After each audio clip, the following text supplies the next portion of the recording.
Hello, this is Kenny Kent for Pep Talk UK. The final whistle has just gone at Old Trafford in the Manchester derby. Man United 0, Man City 2. Goals by Bernardo Silva in the 53rd minute, and in the 65th minute, Leroy Sané sealed the win for Man City. It was a game of between two Manchester clubs, but the gulf between both sides is absolutely large. You had to look at the chances Man City created in the second half, their movement, their passing, and the general control of their over the game. And the fact that they lost one of their best players in Fernandinho, they still managed to exercise control in the game.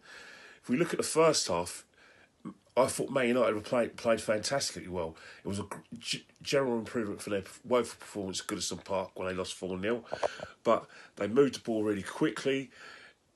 You know, got in behind City, trying to play in a counter-attack. But my biggest worry for Man United when I was watching that is like the distances between the passes. It's like when Man City have the ball,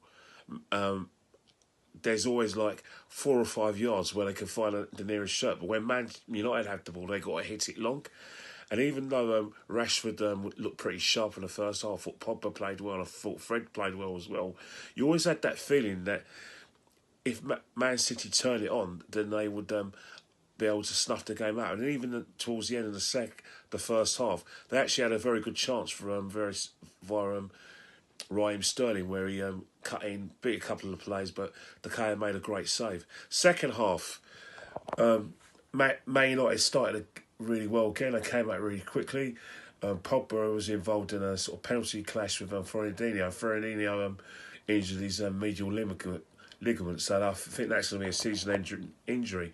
And you'd have thought that game, it will probably give more impetus to Man United, but in fact, it actually gave City more impetus because they were able to, like I said, throw caution in, play with more attackers. Bernardo Silva went deep, and it was in the 53rd minute where he scored a fantastic goal, where again it was just quick interpassing between them. Bernardo Silva, David Silva was involved in the move, and Bernardo Silva, shot movement, cuts in on his left foot, sharp shot in the bottom corner. A lot of people say De Gea should have had that, but for me, if you're shooting in the near post at that sort of pace, there's no goalkeeper in the world who's going to be able to save it. I've played the goal before. In fact, I played all positions in the field, but seriously, it's very difficult for a big man to get down and get to that shot. And then within a minute, Man United should have got an equaliser. There was a bit of scramble play involving Rashford. Rashford managed to squeeze that across, and from about a yard, Jesse Lingard takes his eye off the ball just for 1 second, and he managed to put the ball wide. And I think when that Man United weren't able to get that equaliser, I think that's when Man City turned the screw. Again, if you look at the second goal, it was a brilliant play by Sterling, where Man United lost the ball in their attack through Fred.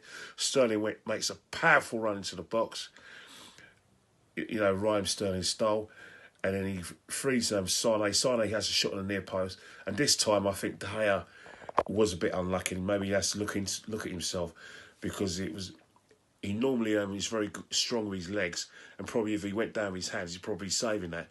And after that, it was just game over, where I thought Man City were just, dare I say it, were toying with Man United. Their passing was sharper, it was crisper. Man United was still showing a bit of endeavour, but you could just feel the confidence drain out of the Man United fans, the Man United bench, and the Man United players. And the game kind of, even though Man City could have got a few more goals than they wanted to, the game kind of fizzled out.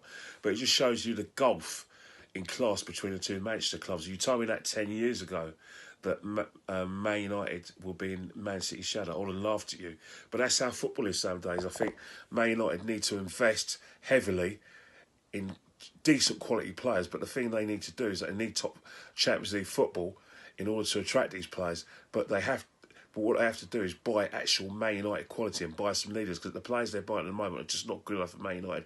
In terms of Man City, they got a couple of difficult away games against Burnley and Brighton, but I think it's going to go down to the last day. But you would say with the way Man City are playing, they won their 11th game in a row.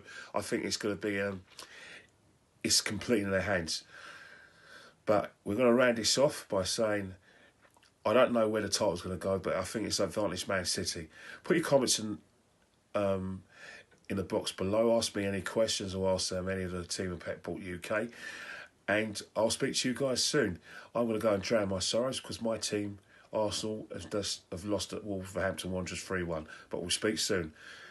Enjoy the rest of your evening.